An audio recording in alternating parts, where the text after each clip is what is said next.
Olha quem nós estamos recebendo aqui, o deputado federal Merlong Solano, do PT, candidato à reeleição. Deputado que, aliás, o deputado Merlong, não todos, né? É a agenda Brasília e a agenda da reeleição. Corre para Teresina, corre para o interior do estado, é uma correria. Semana que a gente volta a Brasília essa semana. Deputado, obrigado pela presença. Obrigado, Douglas, e boa tarde a todos os telespectadores do Dia News. Isso. Deputado, começando com o cenário nacional, como é que o senhor tem acompanhado aí as pesquisas, as conversas do senhor com seus pares lá em Brasília, até com deputados da base da situação? Porque aí, o interessante é perguntar ao senhor sobre o que os seus pares dizem, a gente já sabe o que os pares vão dizer. A gente já sabe. Eu quero saber o que é que o senhor tem ouvido de deputados da base da situação que dão sustentação ao governo Bolsonaro. O que é que eles acham ali nos bastidores? Claro que eles não vão revelar, mas em conversa com amigos ali eles revelam. Bom, como eu sou um deputado novo na casa, não tenho tanto diálogo assim com parlamentares da oposição, parlamentares mais bolsonaristas, exceto um pouco com o pessoal aqui do próprio Piauí, né? Nessa época de pré-campanha, Douglas, é muito difícil o parlamentar abrir totalmente o jogo sobre o que é que ele está pensando mesmo lá no seu íntimo. Fica aquela guerra dos números, né? A guerra das expectativas, e ninguém quer admitir, se o seu candidato estiver em dificuldade, ninguém quer admitir publicamente essa dificuldade, né? Mas eu percebo assim, por onde eu ando, a dificuldade é evidente, porque passa o presidente Bolsonaro, né? Uma série de medidas que ele vem adotando sinalizam nessa busca de uma tábua de salvação a qualquer preço. Isso é coisa de candidato que está em dificuldade. Porque ele está fazendo agora coisas que ele teve 3 anos e 7 meses para fazer, e ele vinha fazendo era o contrário do que ele agora está se propondo a partir da assessoria do Centrão. O Centrão tem um peso político muito grande na base do Bolsonaro, raciocina politicamente, tem um senso de oportunidade e de oportunismo muito grande. E aí, olha, deve ter chegado para ele e dito assim: ó, presidente, se a gente não tomar alguma providência, a vaca já foi para o brejo. O senhor acha que se o presidente Bolsonaro tivesse ouvido o Centrão mais cedo, o jogo estava mais difícil? O jogo poderia estar mais difícil, porque o raciocínio do Centrão é um raciocínio muito político. Claro que são experientes. Claro que há uma contradição. A política econômica do governo, política restritiva, política de caráter neoliberal, política do Estado mínimo, confronta com essas medidas populistas que o governo adota na última hora, na véspera da campanha, inclusive mudando a Constituição para isso, com prazo de validade de apenas 4 meses. Porque a política do Ministério da Fazenda, pactuada com setores empresariais de grande porte, é a política de reduzir o tamanho do Estado, de fazer o máximo de superávit primário para reduzir a dívida pública. Isso é o contrário de ampliar o gasto social. Quando você aumenta o superávit primário, você está tirando dinheiro de investimento, está tirando dinheiro das políticas públicas. Eles passaram 3 anos e 7 meses fazendo superávit primário. Só nos 3 primeiros meses desse ano foi 150 bi de economia para pagar os bancos. Se continuar nesse ritmo, chega a 600. O que o Centrão deve ter chegado para o Bolsonaro na última hora, agora uns 2 ou 3 meses atrás? Olha, temos que pegar uma parte desse dinheiro e jogar em medidas que possam aumentar um pouco a sua popularidade. Aí ele se distancia um pouco dos empresários, se aproxima do Centrão e, de outro lado, quando faz um gesto como aquele de chamar os embaixadores para falar mal do Brasil e das eleições, ele se aproxima da sua base ideológica, aquela base mais radical que gostaria de ver implantada uma ditadura no Brasil. Quer dizer, ele joga em todas as frentes. Não é um cara burro, não, o Bolsonaro. Deputado, agora em relação ao Piauí, a gente tem, por exemplo, nacionalmente, as pesquisas mais ou menos com diferença de um instituto para outro, relacionada à metodologia, até algumas diferenças razoáveis de percentual, mas todas mais ou menos alinhadas. Sim. Mas no Piauí, você tem uma semana, uma pesquisa que dá o candidato do PT, Rafael Fontes, com a vitória do primeiro turno. Na outra semana, uma outra pesquisa dá o candidato do União Brasil, Silvio Mendes, com a vitória do primeiro turno. Como é que o senhor tem acompanhado? Isso é um momento de, por exemplo, se rediscutir a questão das pesquisas, de como devem ser feitas, haver uma fiscalização mais intensa, porque as pesquisas que têm o objetivo de auxiliar a população assim prejudicam, né? É verdade. Acho que as pesquisas, alguns segmentos aí da política estão guardando as pesquisas verdadeiras e divulgando pesquisas maquiadas. E isso requer mais fiscalização, mais controle. De fato, eu percebo que há uma guerra de números, né? E na medida que as eleições forem se aproximando, quem está praticando essa guerra vai fazendo os ajustes para que seu instituto sobreviva, né? Lá nos últimos 15 dias, veremos os indicadores começarem a se aproximar da realidade.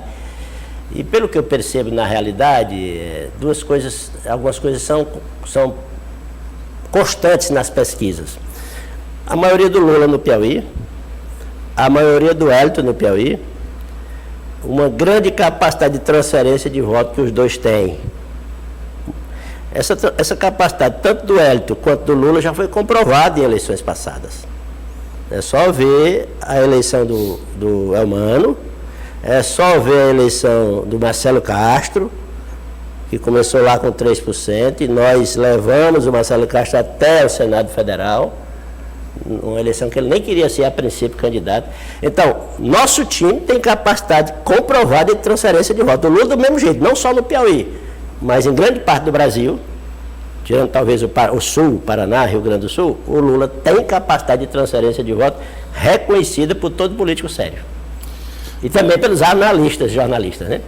Agora, deputado, em relação a um assunto que a gente tem discutido, inclusive, no programa Debate do Dia, do qual o senhor vai ser convidado, que é um programa específico sobre eleição, nós temos debatido muito o trabalho do TSE, Tribunal Superior Eleitoral, que, de fato, se a gente analisar, comparar com outras eleições, acho que é a eleição onde o TSE mais se preparou, onde o TSE mais se mobilizou para garantir segurança, né?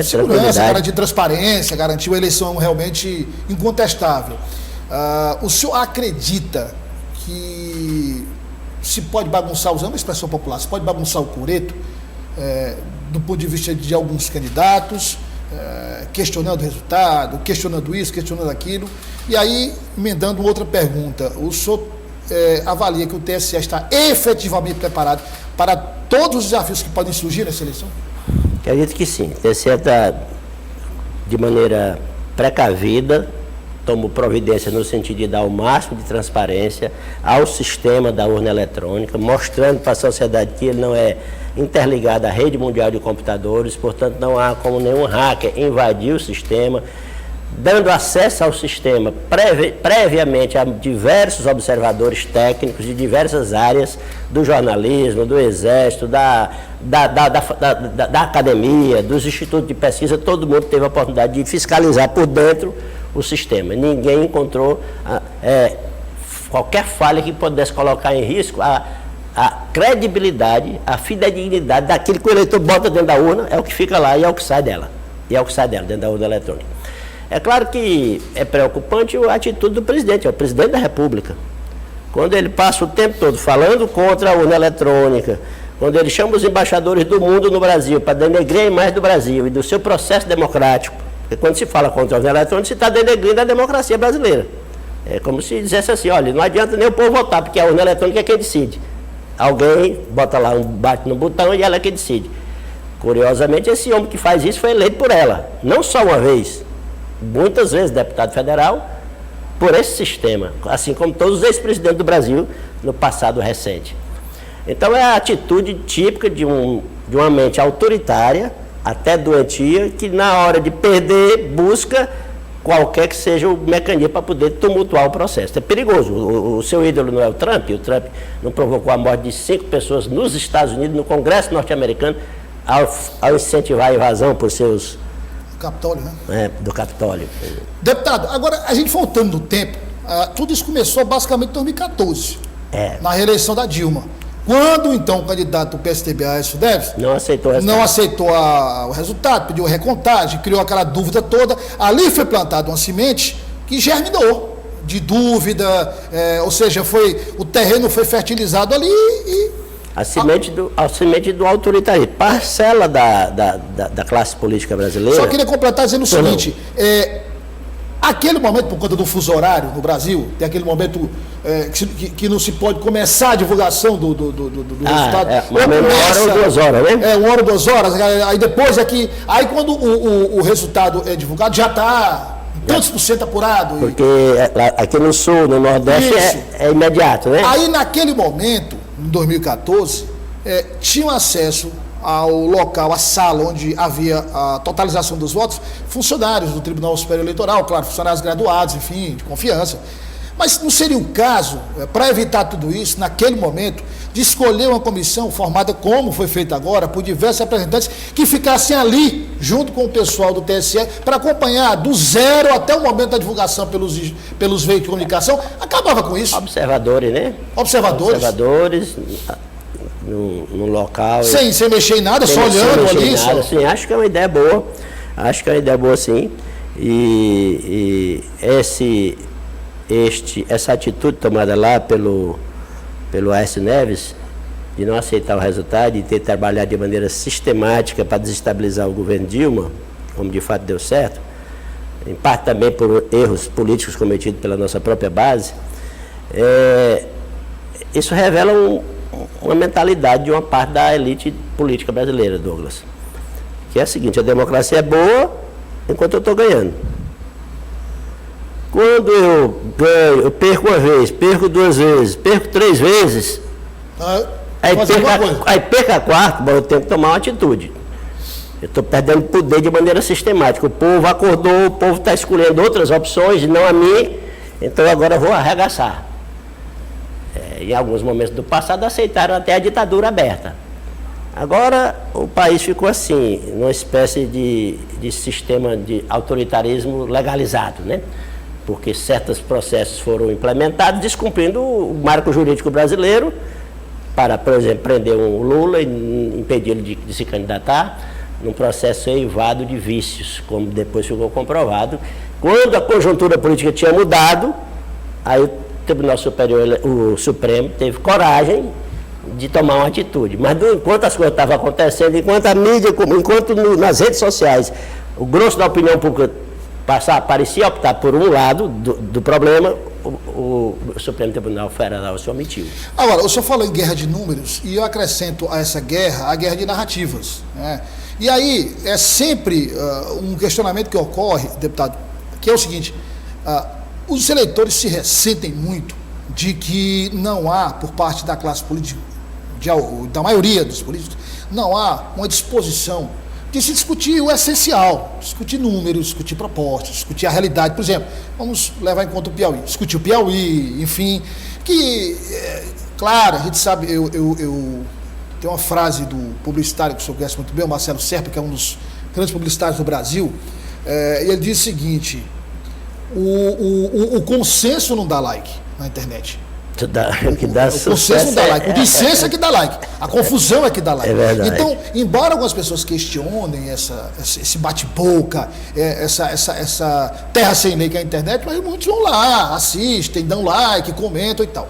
Mas, na verdade, se questiona também ao mesmo tempo que não se discute essa questão dos números e das propostas. Eu concordo. O senhor acha que está pior nessa eleição? Eu, pelo menos, imagino que está pior. A percepção que eu tenho é que piorou. Se afastou demais da essência e está muito da espuma. Não, eu não acredito que esteja pior, não. O nível do debate político sempre foi muito baixo.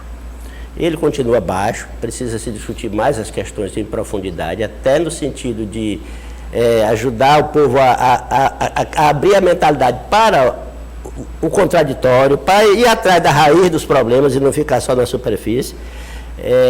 Mas de uma maneira geral sempre foi muito baixo. Agora qual é a novidade? É que esse muito baixo está mais visível por conta das redes sociais. Tem muito mais gente ajudando a manter o nível da discussão muito baixo, na superfície, em alguns casos apostando na intolerância, em frases feitas, e só em passar para frente coisa que a pessoa não conferiu.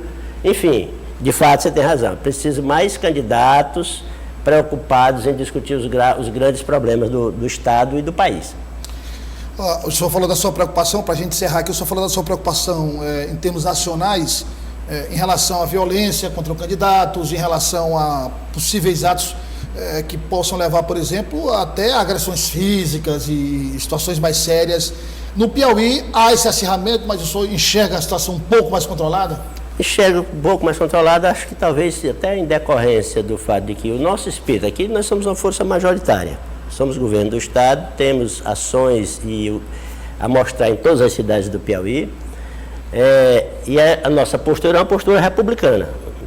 Não utilizamos a máquina do Estado para perseguir adversários, jamais fizemos isso, nem vamos fazer. E, de outro lado, a maioria do Lula e do Wellington é tão forte, tão adiante, que isso restringe um pouco a coragem de certas pessoas que gostariam de radicalizar o ambiente, terem ações mais ousadas no Piauí. Então perceba que o ambiente mais tranquilo. Ainda assim, de vez em quando a gente vê certos atos de intolerância. Mas não se chegou nem perto do que tem acontecido em outros lugares, né? De alguém usar um drone para jogar esterco na manifestação, alguém impedir que um juiz trafegue tranquilamente entre sua casa e o local do trabalho. E, por último, matar uma pessoa que está numa festa de aniversário com seus amigos e alguns familiares. Nada disso, espero que venha a acontecer no Piauí. Até agora não tive qualquer sinal de que possa acontecer aqui.